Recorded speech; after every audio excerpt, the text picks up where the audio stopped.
Abelardo de la Espriella ya ganó las elecciones y ahora comienza la verdadera prueba. Durante meses vimos el ascenso de un fenómeno político que rompió muchos de los esquemas tradicionales de la política colombiana.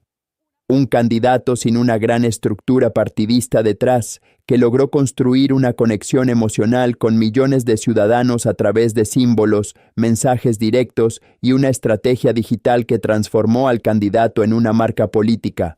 Pero la gran pregunta es, ¿cómo logró convertirse en presidente? ¿Qué hubo detrás de la construcción del llamado fenómeno del tigre? ¿Fue simplemente una campaña exitosa o estamos frente a una nueva forma de hacer política en Colombia?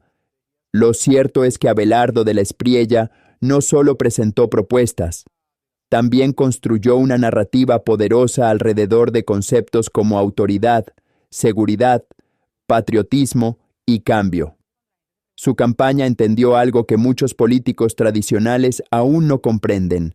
En la era de las redes sociales, las emociones pueden movilizar más personas que cualquier programa de gobierno. Sin embargo, ganar una elección es apenas el primer paso. Ahora llega el momento de gobernar, de pasar de los discursos a los resultados y de demostrar si el fenómeno político que conquistó las urnas tiene la capacidad de responder a los enormes desafíos que enfrenta el país. Hoy analizaremos cómo nació el fenómeno del tigre, cuáles fueron las claves de su victoria y por qué muchos expertos consideran que esta campaña podría marcar un antes y un después en la política colombiana. Y es verdad, ese es el debate que queda sobre la mesa. El outsider que hoy se convierte en presidente de Colombia se puede estar de acuerdo o no con su proyecto político, pero no se puede desconocer que sí, como producto político, Abelardo de la Espriella trae a Colombia algo que la verdad yo no recuerdo en la política reciente, una figura que hubiese utilizado los símbolos de esta manera. Es que él dejó de ser Abelardo para convertirse en el tigre. Este tema del saludo con la mano en la frente, ya la gente como que lo normalizó. En muchísimas cosas, lo de la camiseta de Colombia, que también lo metió en líos con la justicia, pero terminó volviéndose un símbolo. Esto habla de la nueva política. ¿Qué pasó ahí en el tratamiento de Abelardo de la Espriella en ese marketing? No, absolutamente la política o el ejercicio de la política, el activismo político cambió. A través de las redes, fundamentalmente, se ha permitido que estos personajes puedan desarrollar estrategias que le lleguen a la gente, a las emociones. Y hemos visto que por encima de las ideas, a veces de las propuestas, están las emociones. Mueve más personas, mueve más votantes que cualquier programa de gobierno. Ese es un gran cambio. Claro, es también, Mauricio, cuando la gente se pregunta, bueno, ¿y entonces los estadistas ya no marcan la parada? Depende, porque si estamos hablando nosotros de mercadeo político, una cosa es este fenómeno de masas, este fenómeno de comunicación, este fenómeno de redes sociales, y otra cosa, como lo decía el doctor Galindo, los programas y las propuestas. Ustedes dirán, pero qué caray, programas y propuestas, se le duerme la mitad de la gente en la mitad del discurso, mientras que el tigre por la patria, sí. Pero es que estamos buscando y hemos elegido a un mandatario, y el mandatario no solamente es mercadeo, comunicación e imagen, sino que también es fondo, contenido y capacidad gerencial, capacidad de gestión de políticas públicas. Entonces, por el momento, va ganada la mitad del partido, un poco más de la mitad del partido, por supuesto, que es la de haber convencido a la gente, la de haber persuadido, la de haber seducido al votante y haberlo llevado a que pensara más de la mitad de los colombianos que ese es nuestro mandatario. Ahora viene la parte que generalmente se revela o se revelaba, porque ya son otros tiempos, en las campañas políticas antiguas, en que uno sabía, este sí sabe de política pública, este sí entiende los problemas, le noto el talante para poder desarrollar un consejo de ministros. Esas cosas las estamos por descubrir y esperemos que el vértice entre la imagen y la comunicación y el contenido y el fondo sea un vértice verdaderamente fuerte en el nuevo mandatario de los colombianos. Ahora, eso es verdad, porque la efervescencia pues no es eterna. Está la efervescencia del momento de campaña, del momento de la victoria, pero los colombianos seguramente van a querer empezar a ver rápidos resultados en un país que llega con muchas coyunturas, que eso lo vamos a estar analizando más adelante, pero creo que tiene otro punto a favor también. Conecta en la plaza pública bastante bien. Un lenguaje muy cercano, como el que uno utiliza para hablar en la casa con la familia, por ejemplo. Sí, pero lo que tenemos que ver también ahora es el cambio que tiene que existir entre el candidato y el candidato elegido, el presidente electo, que debe cambiar en lenguaje, que tiene que cambiar en actitudes, que tiene que convertirse realmente en una figura de unidad en estos momentos de polarización para darle tranquilidad al país. Entonces es un gran reto el que tiene el presidente electo en estos días de transformar ese discurso político emotivo en una postura de unidad, de concertación, de diálogo y de tranquilidad. Con la elección ya definida, comienza una etapa que puede ser incluso más importante que la propia campaña presidencial. Después de meses recorriendo el país, pronunciando discursos y conquistando el respaldo de millones de colombianos, Abelardo de la Espriella enfrenta ahora uno de los primeros grandes desafíos de su mandato: conformar el equipo que lo acompañará durante los próximos 4 años. La expectativa es enorme. Cada nombramiento enviará un mensaje sobre el rumbo que tomará el nuevo gobierno. No se trata únicamente de escoger ministros o directores de entidades. Se trata de seleccionar a las personas que tendrán la responsabilidad de convertir las promesas de campaña en decisiones concretas para el país. En momentos como este, los presidentes electos suelen enfrentar una difícil disyuntiva. Por un lado, está la necesidad de rodearse de personas de absoluta confianza. Por el otro, la obligación de conformar equipos con experiencia, conocimiento técnico y capacidad de gestión. Encontrar ese equilibrio suele marcar la diferencia entre un gobierno exitoso y uno lleno de dificultades. Además, Colombia enfrenta retos que exigen respuestas rápidas. La seguridad, la economía, la generación de empleo, la inversión y la confianza institucional son asuntos que no pueden esperar demasiado tiempo. Por eso, los nombres que comiencen a sonar en las próximas semanas serán observados con atención por empresarios, líderes políticos, mercados internacionales y, por supuesto, por millones de ciudadanos. Lo cierto es que la campaña quedó atrás. Ahora comienza la etapa de construir gobierno. Y mientras el país sigue analizando el resultado electoral, el presidente electo ya debe empezar a tomar las primeras decisiones que definirán el rumbo de su administración. Las próximas semanas serán fundamentales para conocer cómo será el equipo encargado de convertir las expectativas de los colombianos en resultados concretos. En todo caso, interesante, y vamos a ver entonces con el paso de los días cómo se traduce todo esto ya en el ejercicio del gobierno, porque estoy de acuerdo, doctor Galindo, una cosa es el candidato, otra cosa ya es el jefe de Estado, pero también se empieza a hacer gabinetología alrededor del nuevo presidente, del presidente electo.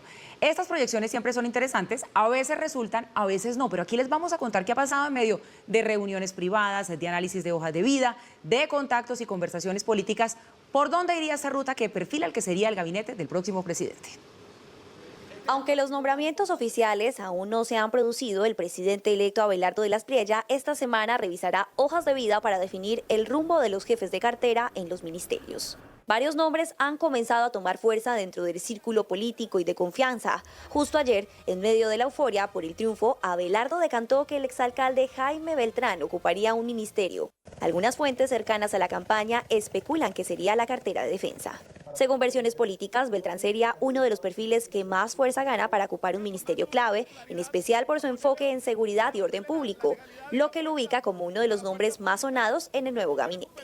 Mauricio Gómez Amín, jefe de debate, fue una de las piezas claves de la campaña y asumiría un rol de alto nivel dentro del nuevo gobierno. Por su experiencia, podría aterrizar al Ministerio del Interior.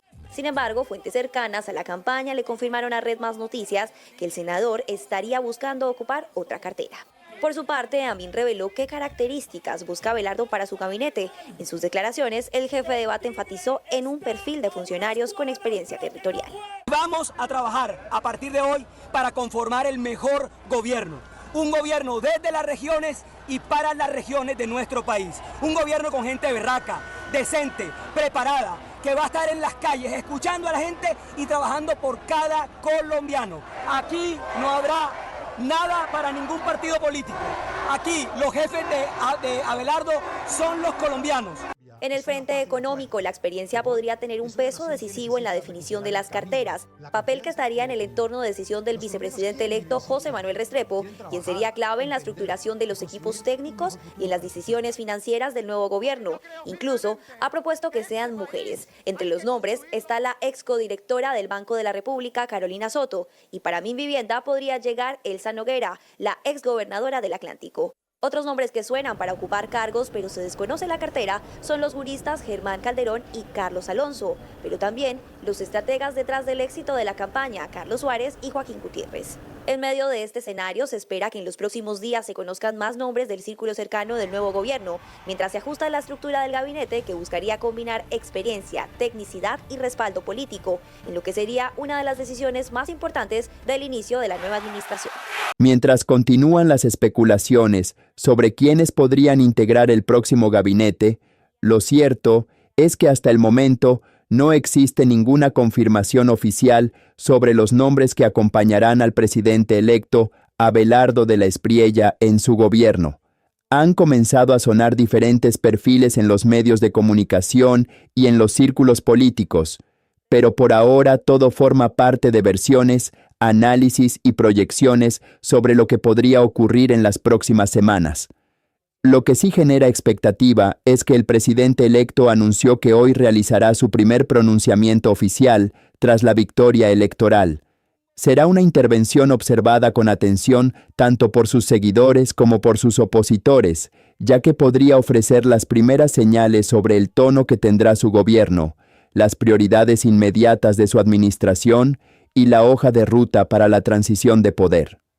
Los colombianos estarán atentos no solamente a lo que diga, sino también a lo que no diga. En este tipo de discursos suelen enviarse mensajes dirigidos a distintos sectores del país, a los mercados, a los empresarios, a las regiones, a las instituciones y a quienes no votaron por el nuevo mandatario. Por eso, cada palabra adquiere un significado especial. Además, este será el primer momento en el que Abelardo de la Espriella hablará ya no como candidato, sino como presidente electo. Es una diferencia importante. La campaña estuvo marcada por la confrontación política y la búsqueda del voto ciudadano. Ahora comienza una etapa distinta, en la que el desafío será construir confianza, generar estabilidad y empezar a preparar el terreno para lo que será su llegada al poder. Por eso, más allá de los rumores sobre posibles ministros o funcionarios, la atención del país está concentrada en ese primer mensaje. Allí podrían aparecer las primeras pistas sobre cómo piensa ejercer el liderazgo, cuáles serán sus prioridades y qué tipo de gobierno buscará construir durante los próximos 4 años.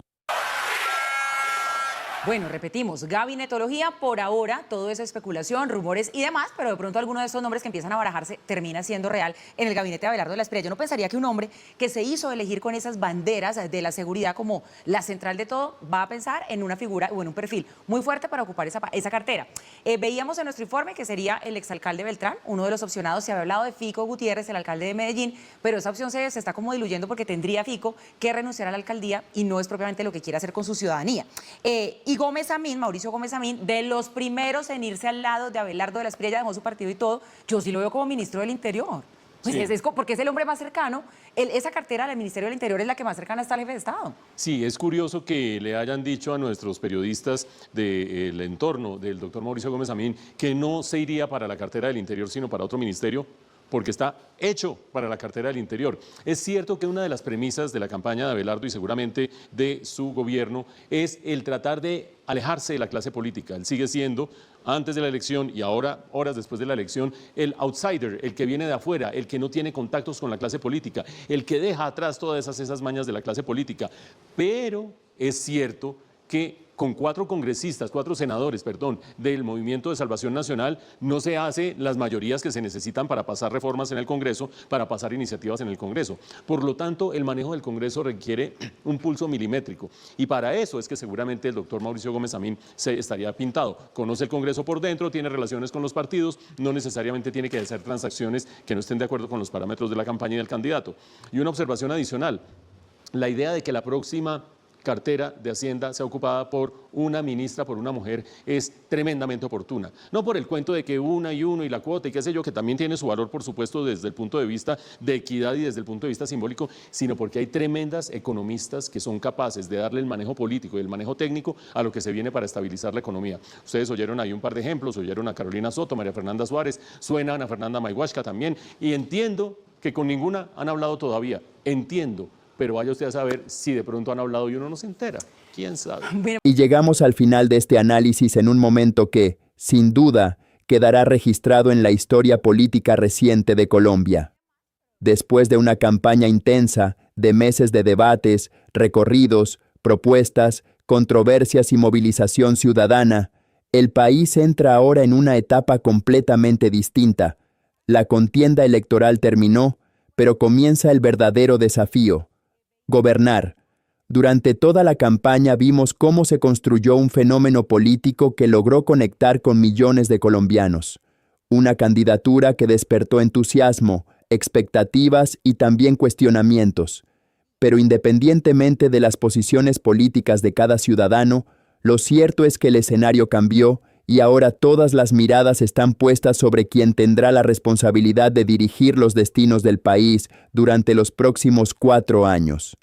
A partir de este momento, las decisiones empezarán a tener un peso diferente. Ya no se trata únicamente de discursos de campaña o de mensajes dirigidos a conquistar votos. Ahora comienza el tiempo de las decisiones de Estado, de la conformación de equipos de gobierno, de la construcción de mayorías políticas y de la definición de prioridades para enfrentar los problemas que preocupan a millones de colombianos. Por eso, será tan importante observar lo que ocurra en los próximos días. El primer pronunciamiento oficial como presidente electo, los mensajes que envíe a los distintos sectores de la sociedad, las señales hacia los mercados, los empresarios, las regiones y las instituciones del país. Cada gesto y cada palabra serán analizados porque ayudarán a entender cuál será el rumbo que tomará la nueva administración. También comenzará una etapa en la que los ciudadanos exigirán resultados. La emoción de la victoria electoral siempre tiene un límite y tarde o temprano da paso a las expectativas concretas de la población. Los colombianos quieren ver avances en seguridad, crecimiento económico, generación de empleo, lucha contra la corrupción, fortalecimiento institucional y soluciones a los problemas cotidianos que afectan a millones de familias. Mientras tanto, continúan las especulaciones sobre quiénes podrían acompañar al presidente electo en las diferentes carteras ministeriales. Sin embargo, hasta ahora no existen nombramientos oficiales, y será precisamente la conformación de ese equipo una de las primeras pruebas para medir la dirección que tomará el nuevo gobierno. La experiencia, la capacidad técnica, el liderazgo y el conocimiento de los problemas nacionales serán factores fundamentales para afrontar los enormes retos que tiene el país. La historia demuestra que los gobiernos no se evalúan por la intensidad de una campaña ni por el tamaño de una victoria electoral. Los gobiernos terminan siendo juzgados por sus resultados, por su capacidad de cumplir objetivos y por las transformaciones que logran generar en beneficio de los ciudadanos. Esa será la verdadera prueba que comienza a partir de hoy. Por ahora, Colombia observa con expectativa este nuevo capítulo político. Hay ilusión en muchos sectores, hay dudas en otros, y también existe una enorme curiosidad por conocer cuáles serán las primeras decisiones del presidente electo. Lo que ocurra durante las próximas semanas podría marcar buena parte del rumbo de la administración que está por comenzar. Nosotros estaremos atentos a cada anuncio, a cada nombramiento y a cada movimiento político que se produzca en esta etapa de transición para traerles análisis completos y actualizados sobre todo lo que está ocurriendo en el país. Déjenme en los comentarios cuál creen que debería ser la primera medida del nuevo gobierno y qué esperan ustedes de esta nueva etapa para Colombia. Si les gustó este video, recuerden suscribirse al canal, activar la campana de notificaciones, compartir este contenido y dejar su opinión con respeto para seguir construyendo este espacio de análisis y debate. Gracias por acompañarnos una vez más. Que tengan un excelente día y nos vemos en un próximo video.